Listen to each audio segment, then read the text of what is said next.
ketamakan dan juga ketamakan, kerakusan terhadap harta itu bisa mengubah hidup kita, cara pandang kita, bahkan mengubah hidup kita menjadi orang yang tidak beriman.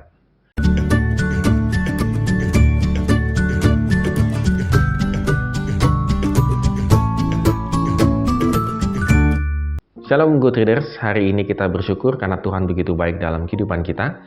Dan kita akan kembali lagi melanjutkan renungan kita di Matius pasal 6 ayat 19 sampai dengan 24. Tetap semangat membaca dan merenungkan firman Tuhan. Kalau kita baca sekilas begitu ya tentang harta ini, maka Tuhan itu sepertinya anti terhadap kekayaan.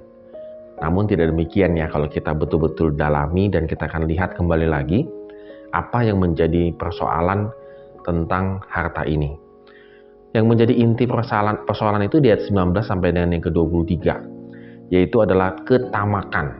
Jadi seperti ajaran Paulus ya kepada kita di 1 Timotius pasal 6 ayat 10, bahwa akar dari segala kejahatan itu bukanlah uang, melainkan ketika cinta uang.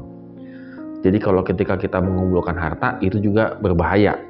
Kita boleh mengumpulkan harta, namun jangan sampai kita mencintai harta itu. Hal ini terlihat ketika kita baca di ayat yang ke-21 ya, kata kardia, kata hati. Ayat ini menerangkan bahwa yang dipersoalkan itu bukan jumlah hartanya, tetapi posisi hati kita. Kita juga ketamakan itu bisa membuat kita jatuh cinta terhadap harta itu sendiri. Jadi kita bisa membayangkan bahwa ketika kita mengumpulkan harta tanpa kita sadari, kita jatuh cinta terhadap harta itu sendiri. Nah, ini yang menjadi permasalahan. Lalu Tuhan memakai metafora mata di ayat yang ke-22. Mata itu secara metaforis itu mengisyaratkan sebuah cara pandang dan tentang nilai arti hidup. Jadi ketika kita mengumpulkan harta, itu membuat cara pandang kita itu berubah juga.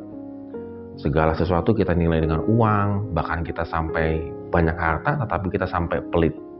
Jadi cara pandang kita terhadap segala sesuatu di dunia ini berubah dari sudut pandang hanya uang. Jadi kita bisa bayangkan ya, jadi suatu perubahan yang luar biasa, hati kita berubah, lalu cara pandang kita berubah.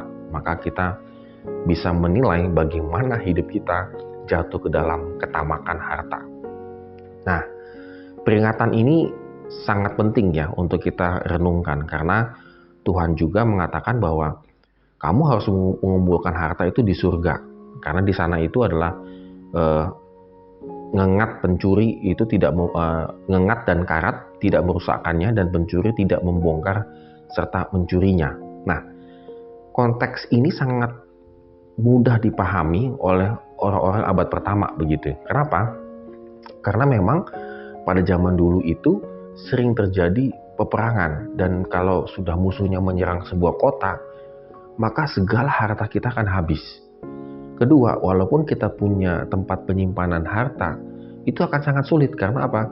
Karena sudah dibakar habis, lalu kita bingung di mana letaknya begitu, berubah posisi dan seterusnya. Jadi sebenarnya sangat paham.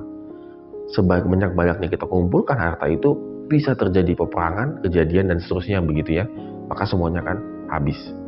Tetapi kalau kita mengumpulkan harta di surga, yaitu tentang iman kita kepada Tuhan, melakukan firman Tuhan, itu tidak akan pernah habis dimakan usia begitu. Lalu yang kedua adalah peringatan Tuhan kepada kita tentang mengabdi dua Tuhan, mengabdi kepada dua tuan begitu ya. Pada zaman itu budak-budak itu pasti hanya dimiliki oleh satu tuan, tidak ada sharing gitu ya. Kita tidak pernah menemukan pada zaman itu satu budak di-share oleh dua tuan begitu ya, dibeli oleh dua tuan, nggak ada.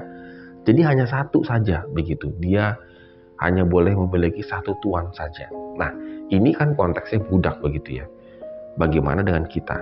Nah, ketika kita jatuh ke dalam ketamakan, maka secara tidak langsung kita pun jatuh ke dalam tuan mamon gitu ya, tuan tentang uang. Nah, ini paling berbahaya. Karena apa? Akhirnya kita menggantikan Tuhan kita dengan uang. Jadi Good Readers, pada hari ini mari kita renungkan baik-baik ya, bahwa ternyata ketamakan dan juga ketamakan, kerakusan terhadap harta itu bisa mengubah hidup kita, cara pandang kita, bahkan mengubah hidup kita menjadi orang yang tidak beriman. Amin. Kiranya Tuhan memberkati kehidupan kita hari ini.